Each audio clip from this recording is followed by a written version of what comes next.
l'Institut d'administration publique du Québec présente les finalistes du prix Santé et services sociaux. Finalistes: Centre intégré de santé et de services sociaux de Chaudière-Appalaches. Réalisation: développement de la technique du gargarisme pour le dépistage de la COVID-19.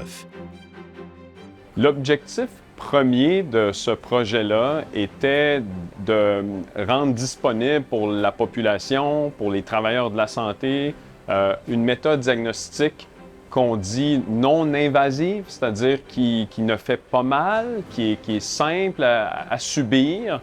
Premièrement, pour les gens, c'est plus facilitant de se gargariser la bouche avec de l'eau que de se faire graffiner dans le nez, comme je dis, c'est très difficile. Et pour la petite clientèle, les enfants ont beaucoup apprécié.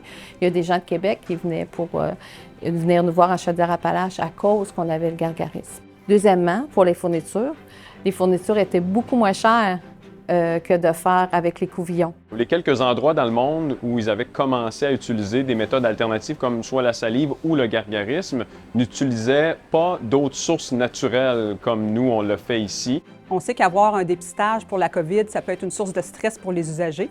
Et cette méthode-là a permis de diminuer l'anxiété que ça pouvait être causé. Ça a donc amélioré de beaucoup le climat, autant pour les usagers que pour le personnel qui avait à faire le dépistage. Le projet que nous, on a fait a servi de tremplin ensuite pour étendre la méthode partout ailleurs au Québec dans le cadre d'une étude provinciale appelée GSPIT. Et c'est vraiment de cette façon-là que le gargarisme s'est implanté partout au Québec.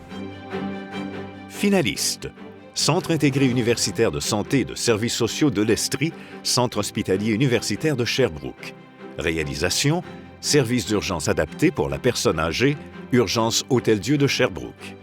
L'objectif de l'urgence à l'approche gériatrique, c'était de s'assurer d'optimiser les soins au niveau de la clientèle de personnes âgées. On en avait de plus en plus à l'urgence et de favoriser le retour à domicile pour éviter les hospitalisations. On a nettement amélioré la qualité des soins de base. On a amélioré aussi le taux d'hospitalisation des patients âgés. Puis on a amélioré aussi la sécurité des congés à domicile de nos personnes âgées à l'urgence. La grande innovation de ce projet-là, c'était de mettre en place une infirmière spécialisée en gériatrie, donc une infirmière clinicienne en gériatrie, qui était présente à l'urgence à temps plein du lundi au dimanche. Donc ça, c'était une nouveauté là, au Québec. C'est beaucoup des changements d'approche, de focusser plus sur l'approche adaptée. On a aussi fait un chariot d'activités pour maximiser et diminuer les surveillances constantes auprès des personnes âgées. Le projet peut se développer dans n'importe quelle urgence du Québec, du Canada, du monde. Il n'y a rien de farfelu dans notre projet. C'est très concret, c'est très basé sur les soins à la personne. Donc, il n'y a pas besoin de construire une nouvelle urgence, des nouveaux murs. C'est vraiment dans le changement dans la philosophie de soins puis dans l'approche qui est très interdisciplinaire. Finalistes: Centre intégré universitaire de santé et de services sociaux du centre-ouest de l'île de Montréal. Réalisation: Centre de commandement. Le C4 du Suisse Centre-Ouest, 4C pour le continuum de soins, la collaboration, la communication et la créativité.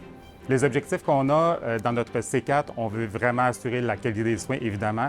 On veut s'assurer qu'on a le bon patient qui reçoit le bon soin au bon moment, au bon endroit et avec la bonne personne. On a obtenu des résultats vraiment intéressants dès les 6 premiers mois du projet, alors que nous avons eu des gains au niveau du délai d'admission des patients de l'urgence sur l'unité de soins d'au-delà de 10 avec les patients de niveau de soins alternatifs, au niveau de la durée moyenne d'admission sur l'unité de santé mentale et également au niveau de la liste d'attente des patients qui attendent des services ambulatoires en santé mentale. Un projet classique de centre de commandement, généralement, gravite sur une culture de command and control. Dans le cas de notre CIUS, on a mis l'emphase sur la qualité des soins. Le deuxième aspect innovant, c'est au niveau de la donnée, comment on utilise l'information. On utilise l'intelligence artificielle et tout ce qui est prédiction de l'information pour prédire les visites venant de l'urgence, les admissions prévues et les départs prévus. Notre projet est exportable. On le retrouve d'ailleurs au plan de santé du ministre Dubé. Nous avons eu plusieurs visites de d'autres établissements CIUS et CIS à travers le Québec. Et nous avons des travaux en cours avec le HEC au niveau d'une histoire de cas qui peut être facilement utilisée par les autres établissements.